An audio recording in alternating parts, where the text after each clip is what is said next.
ఓం మహాగణపతే నమః. చాలామందికి వారి రాశులు కానీ అదేవిధంగా నక్షత్రాలు కానీ తెలియకుండా ఉంది. అంటే చాలామంది అడుగుతూ ఉన్నారు, మా నక్షత్రాలు ఏంటి, మా రాశి ఏంటి అని అడుగుతున్నారు. మీకు గనక మీ రాశి నక్షత్రాలు కనుక తెలియనట్టయితే కామెంట్స్లో మీరు పుట్టిన తేదీ లేదా పుట్టిన సమయము, పుట్టిన ప్రదేశము మెన్షన్ చేయండి. మీ యొక్క రాశి కానీ నక్షత్రం కానీ అందులో మీకు ఆన్సర్ ఇవ్వబడుతుంది. అదేవిధంగా జన్మించిన సమయం తెలియకపోయినా పర్వాలేదు, కనీసం ఏ రోజు జన్మించారో అదన్నా మెన్షన్ చేయండి. అప్పుడు మీ యొక్క రాశి ఏదో మనం తెలుసుకోవచ్చు. తద్వారా మీరు ఇక నుంచి ఆ రాశి ప్రకారంగా రాశి ఫలితాలు ఫాలో కావచ్చు. సెప్టెంబర్ మాసంలో ఉన్నటువంటి ద్వాదశ రాశి ఫలితాలు ఏ విధంగా ఉన్నాయి అన్ని రాశుల వారికి చూద్దాము.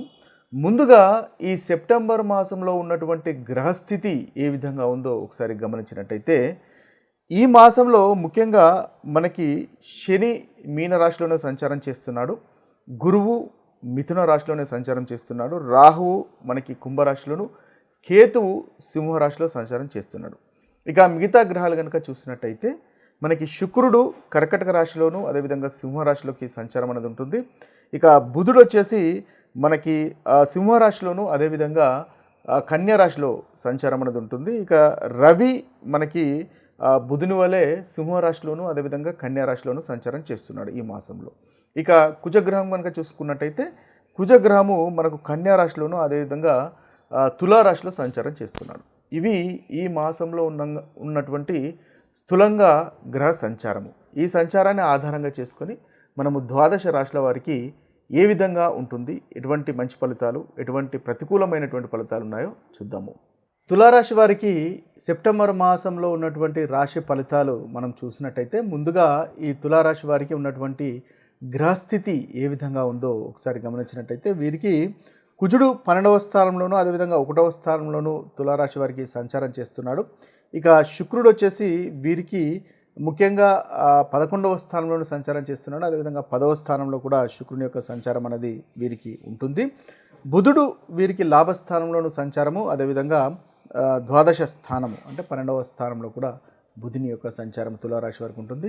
రవి 11వ స్థానంలోనూ అదేవిధంగా 12వ స్థానంలోనూ సంచారము, గురువు వీరికి 9వ స్థానంలోనూ తులారాశి వారికి ఉంటుంది.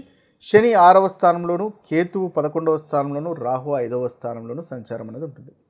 ఇవి స్థూలంగా ఈ రాశి వారికి ఉన్నటువంటి గ్రహ సంచారంగా చెప్పవచ్చు. అయితే ఈ తులారాశి వారికి ఈ మాసంలో చాలా చక్కటి ఫలితాలే అధికంగా మనకు గోచరిస్తున్నాయి.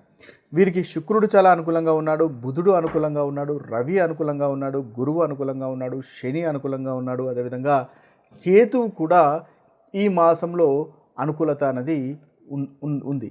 అయితే ఇన్ని గ్రహాల యొక్క అనుకూలత ఉండడం వల్ల తులారాశి వారికి చాలా చక్కటి ఫలితాలు కలుగుతాయి. అంటే మనకి శుక్రుడు చూసుకున్నట్టయితే శుక్రుడు ఈ మాసంలో 2వ భాగంలో అనుకూలత ఉంది. బుధుడు చూసుకున్నట్టయితే బుధుడు మొదటి భాగంలో అనుకూలతగా ఉన్నాడు.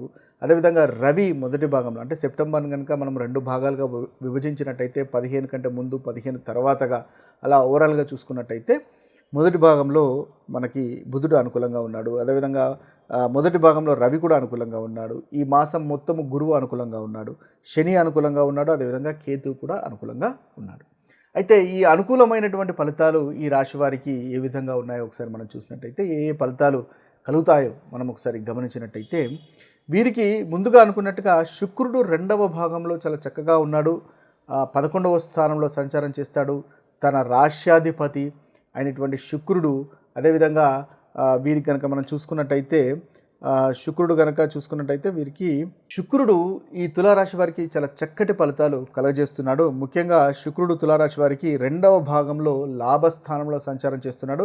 ముఖ్యంగా అష్టమాధిపతి అదేవిధంగా రాశ్యాధిపతి అయినటువంటి శుక్రుడు లాభస్థానంలో సంచారం చేయడం వల్ల అనుకోకుండా చాలా చక్కటి ఫలితాలు మీకు కలిగేటటువంటి అవకాశాలు కనిపిస్తున్నాయి. అనుకోకుండా మీకు ధనలాభం కలిగేటటువంటి అవకాశాలు మనకు అధికంగా గోచరిస్తున్నాయి. ముఖ్యంగా సుఖమైనటువంటి జీవితం ఉంటుంది, మంచి వస్త్రధారణ ఉంటుంది. రాశ్యాధిపతి లాభస్థానంలో సంచారం చేస్తున్నాడు కాబట్టి మీరు అనుకున్నటువంటి పనులు పూర్తి చేయగలుగుతారు. ధనలాభం కనిపిస్తుంది, ఫైనాన్షియల్గా బాగుంటుంది. అదేవిధంగా ఇంటికి సంబంధించినటువంటి విషయాలన్నింటినీ మీరు సమకూర్చుకోగలుగుతారు. దాంపత్య జీవితంలో ఆనందము, సంతోషం అనేది ఉంటుంది. స్త్రీ సౌఖ్యము అనేది ముఖ్యంగా మనకు కనిపిస్తుంది. తృప్తికరమైనటువంటి భోజనం కూడా కనిపిస్తుంది. ఈ ధనలాభం అనేది ఆరోగ్య విషయంలో వృద్ధి, ధనలాభం అనేది అనుకోకుండా కూడా సడన్గా జరిగేటటువంటి అవకాశాలు మనకు అధికంగా ఈ మాసంలో ఈ రాశి వారికి కనిపిస్తుంది. ఇక చూసినట్టయితే బుధుని వల్ల మొదటి భాగంలో చాలా చక్కగా ఉంటుంది. బుధుడు లాభస్థానంలో సంచారం చేస్తున్నాడు. వీరికి 9వ అధిపతి 12వ అధిపతి అయినటువంటి బుధుడు లాభస్థానంలో సంచారం చేస్తున్నాడు. చాలా చక్కగా ఉంటుంది. ధనం సేవింగ్ విషయంలో వృద్ధి అనేది కనిపిస్తుంది. వ్యాపారానికి సంబంధించినటువంటి విషయాల్లో మొదటి భాగంలో చాలా చక్కగా ఉంటుంది. పార్ట్నర్కు సంబంధించినటువంటి విషయాల్లో మొదటి భాగంలో చాలా చక్కగా ఉంటుంది. కమ్యూనికేషన్ బాగుంటుంది. మొదటి భాగంలో మీరు విద్యార్థులు పురోగవృద్ధి అనేది ఉంటుంది. స్నేహితులతో ఆనందంగా గడుపుతారు. బంధువుల సహాయ సహకారాలు మీరు పొందగలుగుతారు. అదేవిధంగా వాక్కు ద్వారా కూడా చాలా చక్కటి సంపాదన అనేది ఉంటుంది. దూర ప్రాంతాల నుంచి శుభవార్తలు వినేటటువంటి అవకాశాలు కూడా మనకు ఈ తులారాశి వారికి ఈ మాసంలో ముఖ్యంగా మనకు ఈ మొదటి భాగంలో బుధుని వల్ల చూడవచ్చు. ఇక రవి వల్ల కూడా చాలా చక్కటి ఫలితాలు వీరికి మొదటి భాగంలో కనిపిస్తున్నాయి. రవి కూడా లాభస్థానంలో సంచారం చేస్తున్నాడు. పనికి తగినటువంటి ఫలితము మీరు అందుకోగలుగుతారు. ముఖ్యంగా కార్యసిద్ధి అనేది ఉంటుంది. అనుకున్నటువంటి గోల్స్ మీరు ఏదైతే ఒక గోల్ పెట్టుకుంటారో వాటిని అనుకున్నటువంటి గోల్స్ను రీచ్ కాగలుగుతారు. ఆత్మవిశ్వాసం అనేది పెరుగుతుంది. అదేవిధంగా ధనలాభం కనిపిస్తుంది. అన్నింట లాభం అనేది ఉంటుంది. మీరు వృత్తిలో కూడా డామినేట్ చేసేటటువంటి అవకాశాలు మనకు అధికంగా వీరికి కనిపిస్తున్నాయి. గుర్తింపు అనేది పెరుగుతుంది. సమాజంలో గుర్తింపు అనేది ఈ రాశి వారికి ఈ మాసంలో మొదటి భాగంలో అధికంగా మనకు గోచరిస్తుంది. అదేవిధంగా గురువు కూడా 9వ స్థానంలో వీరికి సంచారం చేస్తున్నాడు. గురువు ముఖ్యంగా 3వ అధిపతి, అదేవిధంగా 6వ అధిపతి 9వ స్థానంలో సంచారం చేస్తున్నాడు. కాబట్టి రిలీజియన్స్కి సంబంధించినటువంటి విషయాల్లో అనుకూలత అనేది ఉంటుంది. దైవ దర్శనాలు, ఆలయ సందర్శనాల గురించి ప్రయాణాలు చేసే అవకాశాలు మనకు కనిపిస్తున్నాయి. అదేవిధంగా పెద్దలతో, గురువులతో మంచి సంబంధాలు పెరుగుతాయి. మీ తండ్రి గారితో ప్రేమగా ఉంటారు. ఏదైనా అభిప్రాయ భేదాలు ఉన్నా కూడా అభిప్రాయ భేదాలు తొలగిపోతాయి. ముఖ్యంగా మీపై మీకు నమ్మకం కలుగుతుంది. కార్యసిద్ధి అనేది తులారాశి వారికి మనకు కనిపిస్తుంది. వృత్తిలో కూడా ప్రశంసలు పొందేటటువంటి అవకాశాలు కూడా మనకు కనిపిస్తున్నాయి. ముఖ్యంగా టీచింగ్ రంగానికి సంబంధించిన వారికి కానీ, పబ్లిషింగ్ రంగంలో ఉన్న వారికి కానీ చాలా చక్కటి ఫలితాలు మనకు గురుగ్రహం వల్ల ఈ రాశి వారికి గోచరిస్తుంది.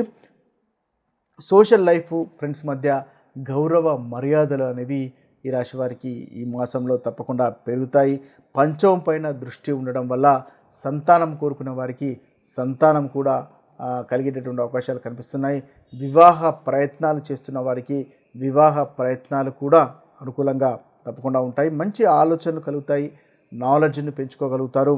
మీకు సోదరులతో సఖ్యత అనేది కూడా ఉంటుంది. ఒకరికొకరు సహాయ సహకారాలు అందుకునేటటువంటి అవకాశాలు మనకు అధికంగా గోచరిస్తున్నాయి. ఇక శని కూడా మీకు 6వ స్థానంలో సంచారం చేస్తున్నాడు. శని వల్ల కూడా చాలా చక్కటి ఫలితాలు మనకు కనిపిస్తున్నాయి. ధైర్యంగా ముందుకెళ్తారు. ఆరోగ్య విషయంలో మీకు అనుకూలత అనేది ఉంటుంది. బంధువులతో, స్నేహితులతో ఆనందంగా గడుపుతారు. మానసికంగా సంతోషంగా ఉండేటటువంటి అవకాశాలు మనకు తులారాశి వారికి కనిపిస్తున్నాయి. కేతువు కూడా 11వ స్థానంలో సంచారం చేస్తున్నాడు. చాలా చక్కగా ఉంటుంది. సంతానము, ఆరోగ్య విషయంలో కేతువు కూడా మీకు అనుకూలత అనేది కలుగజేస్తాడు. బంధువులతో, ముఖ్యంగా స్నేహితులతో మంచి సంబంధాలు కొనసాగించే ప్రయత్నం చేయండి. తద్వారా మీకు అనుకూలమైనటువంటి ఫలితాలు ఈ మాసంలో తప్పకుండా కలుగుతాయి. అయితే ప్రతికూలమైనటువంటి ఫలితాలు కనుక మనం ఒకసారి గమనించినట్టయితే ముందుగా కుజుడు వీరికి అంతగా అనుకూలంగా లేడు. కాబట్టి సప్తమాధిపతి, 2వ అధిపతి అయినటువంటి కుజుడు అంతగా అనుకూలంగా లేడు. కాబట్టి 12వ స్థానంలోనూ 1వ స్థానంలో సంచారం చేస్తున్నాడు. అయితే ముఖ్యంగా 1వ స్థానంలో సంచారం అంటే 2వ భాగంలో సంచారం చేస్తున్నప్పుడు మీ యొక్క పార్ట్నర్ మీపై అగ్రెసివ్గా ఉండేటటువంటి అవకాశాలు కనిపిస్తున్నాయి. ఎందువల్లంటే 1వ స్థానంలో ఉన్నటువంటి కుజుడు సప్తమ స్థానం పైన దృష్టి ఉంటుంది. కాబట్టి సప్తమం వారు అంటే మీ యొక్క భార్య కానీ, భర్త కానీ అగ్రెసివ్గా కాస్త కోపతాపాలు ఉండేటటువంటి అవకాశాలు కనిపిస్తున్నాయి. కాబట్టి మీరు కాస్త సంయమనం పాటించే ప్రయత్నం చేయండి. తద్వారా 2వ భాగంలో, సెప్టెంబర్ 2వ భాగంలో గొడవలను అవాయిడ్ చేసేటటువంటి అవకాశాలు కనిపిస్తున్నాయి. అంటే మీ యొక్క పార్ట్నర్స్ కానీ, మీ యొక్క భార్య కానీ, భర్త కానీ అనవసరమైనటువంటి కోపానికి వచ్చే అవకాశాలు కనిపిస్తున్నాయి. కాబట్టి మీరు సంయమనం కాస్త పాటించుకోవడం వల్ల ఆ ప్రాబ్లమ్స్ను తగ్గించుకునేటటువంటి అవకాశాలు మనకు కనిపిస్తాయి. ఓపికగా సంయమనం పాటించి వాటిని సొల్యూషన్ చేసుకునే ప్రయత్నము చేయండి. తర్వాత చూసుకున్నట్టయితే స్టమక్ పెయిన్ కానీ ఆరోగ్యానికి సంబంధించినటువంటి విషయాల్లో ఆహార విషయంలో కాస్త ఇబ్బందులు ఉండేటటువంటి అవకాశాలు కనిపిస్తాయి. తీసుకునేటటువంటి ఆహార విషయంలో ఇబ్బందులు ఉండేటటువంటి అవకాశాలు కనిపిస్తాయి. అంటే దానివల్ల గ్యాస్ట్రిక్ కానీ స్టమక్ పెయిన్స్ కానీ వచ్చేటటువంటి అవకాశాలు కనిపిస్తున్నాయి. కాబట్టి తీసుకునేటటువంటి ఆహార విషయంలో తప్పకుండా డైట్ను మెయింటైన్ చేయండి. తద్వారా మంచి ఫలితాలు ఈ తులారాశి వారు ఈ మాసంలో మీరు పొందగలుగుతారు. ప్రయాణాలు కనిపిస్తున్నాయి. మొదటి భాగంలో ప్రయాణాలు చేస్తున్నప్పుడు కాస్త మీరు అనుకూలత అంటే మీ యొక్క ప్లానింగ్ అనేది చేసుకోవడం వల్ల మంచి ఫలితాలు అనేది ఈ రాశి వారు ఈ మాసంలో పొందుతారు. ఓవరాల్గా చూసినట్టయితే మీకు చాలా చక్కటి అధికమైనటువంటి ఫలితాలే మనకు అనుకూలంగా ఈ రాశి వారికి ఈ మాసము గోచరిస్తున్నాయి. ఇక సెప్టెంబర్ మాసంలో చేస్తున్నటువంటి పరిహారాల గురించి ఒకసారి మనం గమనించినట్టయితే ముఖ్యంగా మేషరాశి వారు వీరు హనుమాన్ చాలీసా పారాయణం చేయడం వల్ల చాలా చక్కటి ఫలితాలు కలుగుతాయి. మంగళవారము రెడ్ కలర్ వస్త్రాలు ధరించడం వల్ల లేదా రెడ్ కలర్ వస్త్రాలు లేదా ఎర్రని పండ్లు దానం చేయడం వల్ల మీకు ఈ మేషరాశి వారికి చాలా చక్కటి ఫలితాలు ఈ మాసంలో కలుగుతాయి. ప్రతి మంగళవారము ముఖ్యంగా హనుమాన్ చాలీసా పారాయణం చేసే ప్రయత్నం చేయండి. తద్వారా ఏదైతే ప్రతికూలమైనటువంటి ఫలితాలు ఉన్నాయో ఆ ప్రతికూలమైనటువంటి ఫలితాలు తొలగిపోయి అనుకూలమైనటువంటి ఫలితాలు ఈ మాసంలో కలుగుతాయి. ఇక వృషభ రాశి వారి యొక్క పరిహారాలు కనుక చూసుకున్నట్టయితే ఈ వృషభ రాశి వారు ఈ మాసంలో లక్ష్మీ అష్టోత్తర శతనామావళి పారాయణం కనుక చేసినట్టయితే చాలా చక్కటి ఫలితాలు మీకు కలుగుతాయి. శుక్రవారం రోజు ముఖ్యంగా తెల్లని పూలు మీరు లక్ష్మీదేవికి సమర్పిస్తూ మీరు కనుక పూజించినట్టయితే చాలా చక్కటి ఫలితాలు మీకు ఈ వృషభ రాశి వారికి కలుగుతాయి. ఏదైతే ప్రతికూలమైనటువంటి ఫలితాలు ఉన్నాయో ఆ ప్రతికూలమైనటువంటి ఫలితాలు తొలగిపోతాయి.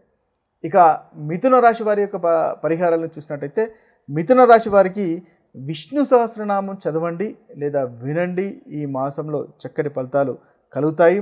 ముఖ్యంగా గ్రీన్ కలర్ వస్త్రాలు కానీ వాటిని కనుక దానం చేసినట్టయితే మీకు మంచి మానసిక స్థితి అనేది బాగుంటుంది. అంటే మానసికంగా ఆనందంగా సంతోషంగా ఉంటారు.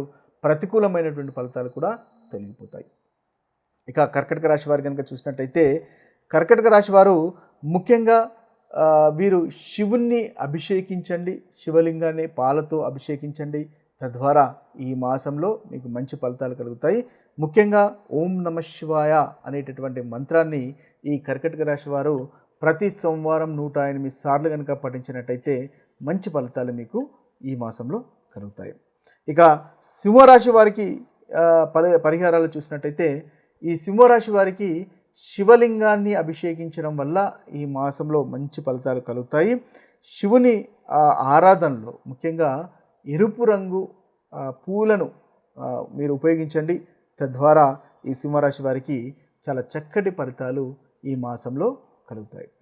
ఇక కన్యారాశి వారి యొక్క పరిహారాలు కనుక చూసినట్టయితే ముఖ్యంగా కన్యారాశి వారు ఈ మాసంలో ఆదిత్య హృదయాన్ని ప్రతి ఆదివారము పఠించే ప్రయత్నం చేయండి. తద్వారా మీకు అనుకున్నటువంటి పనులు జరుగుతాయి. ఏదైతే ప్రతికూలమైనటువంటి ఫలితాలు మనం అనుకున్నామో ఆ ప్రతికూలమైనటువంటి ఫలితాలు కూడా తొలగిపోయి అనుకూలత అనేది మనకి ఈ కన్యారాశి వారికి కలుగుతాయి. ఇక చూసినట్టయితే తులారాశి వారి యొక్క పరిహారాలు కనుక మనం చూసినట్టయితే ఈ తులారాశి వారి యొక్క పరిహారాలు ముఖ్యంగా తులారాశి వారు శనీశ్వరునికి నువ్వుల నూనెతో దీపాన్ని వెలిగించండి. ప్రతి మంగళవారము కుజ కవచము పఠించండి. తద్వారా మంచి ఫలితాలు ఈ తులారాశి వారికి ఈ మాసంలో కలుగుతాయి. ఇక వృశ్చిక రాశి వారికి పరిహారాలుగా చూసినట్టయితే ముఖ్యంగా వృశ్చిక రాశి వారు సుబ్రహ్మణ్య స్వామిని పూజించండి. ఈ మాసంలో సుబ్రహ్మణ్య స్వామిని పూజించడం వల్ల మంచి ఫలితాలు కలుగుతాయి. నాగదేవతకు ప్రతి మంగళవారము పాలతో అభిషేకం చేయండి. తద్వారా ఈ రాశి వారికి అనుకూలమైనటువంటి ఫలితాలు కలుగుతాయి. ఇక ధనుస్సు రాశి వారు కనుక చూసినట్టయితే ధనుస్సు రాశి వారు ఈ మాసంలో వీలైనట్టయితే సత్యనారాయణ స్వామి వ్రతాన్ని చేసుకోండి. తద్వారా మంచి ఫలితాలు మీకు ధనుసు రాశి వారికి కలుగుతాయి. లేదా విష్ణు సహస్రనామం వినండి, చదవండి. తద్వారా మంచి ఫలితాలు ఈ రాశి వారికి కలుగుతాయి. ప్రతికూలమైనటువంటి ఫలితాలు తొలగిపోతాయి. ఇవి పరిహారాలుగా మీకు మనకి వస్తాయి. ఇక మకర రాశి వారి కనుక చూసుకున్నట్టయితే మకర రాశి వారికి కూడా నల్ల నువ్వులు లేదా నూనె దీపము శనీశ్వరునికి వెలిగించండి. తద్వారా మంచి ఫలితాలు మనకి ఈ మకర రాశి వారికి కలుగుతాయి. హనుమాన్ చాలీసా పఠించండి. తద్వారా ఏదైతే ప్రతికూలమైనటువంటి ఫలితాలు ఉన్నాయో ఆ ప్రతికూలమైనటువంటి ఫలితాలు తొలగిపోయి అనుకూలమైనటువంటి ఫలితాలు మకర రాశి వారికి ఈ మాసంలో కలుగుతాయి. ఇక కుంభరాశి వారికి కనుక చూసినట్టయితే కుంభరాశి వారికి ముఖ్యంగా ఈ మాసంలో శివపార్వతుల పూజ చేయండి. తద్వారా మంచి ఫలితాలు కలుగుతాయి. ముఖ్యంగా కేతు కవచం చదవండి.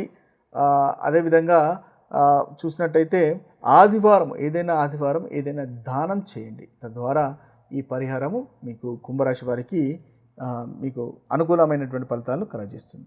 ఇక మీన రాశి వారి కనుక చూసినట్టయితే మీనరాశి వారు శివలింగాన్ని ఆరాధించండి. శివలింగాన్ని అభిషేకం చేయండి. ఈ మాసంలో ప్రతి సోమవారం 108 సార్లు ఓం నమః శివాయ అనేటటువంటి మంత్రాన్ని జపించండి. తద్వారా ఈ మీనరాశి వారికి ఏదైతే ప్రతికూలమైనటువంటి ఫలితాలు అనుకుంటున్నామో ఆ ప్రతికూలమైనటువంటి ఫలితాలు తొలగిపోయి అనుకూలత పెరుగుతుంది. ఇవి స్థూలంగా 12 రాశులకు ఉన్నటువంటి పరిహారాలుగా చెప్పవచ్చు. మీ యొక్క జన్మ జాతకంలో కనుక మంచి ఫలితాలు ఉన్నట్టయితే, మంచి గ్రహస్థితి ఉన్నట్టయితే ప్రతికూలమైనటువంటి ఫలితాలు అంతగా అనుభవంలోకి రావు.